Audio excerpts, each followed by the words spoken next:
大家好，我是田园，今天给大家分享一个无水蜂蜜小蛋糕的做法。首先我们在大碗中打入3颗鸡蛋，鸡蛋的重量大约是170克，然后先加入20克白糖，再加入30克蜂蜜，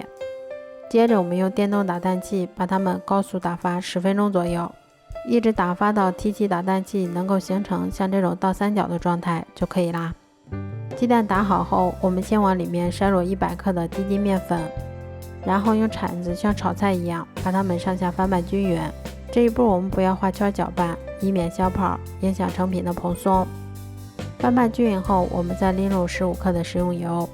然后用同样的手法把它们再次翻拌均匀就可以啦。面糊调好后，我们先把它倒入干净的裱花袋里面，然后再把它们依次挤入到蛋糕模具里面。接着我们再给它稍微震动几下，排出里面的大气泡。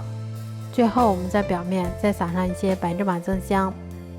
接着我们再把它放到烤箱里面，烤箱中层上下火170度，烤20分钟左右就可以啦。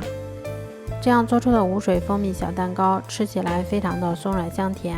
而且做法也非常的简单快速，味道比外面买的还要好。如果喜欢的话就试试吧。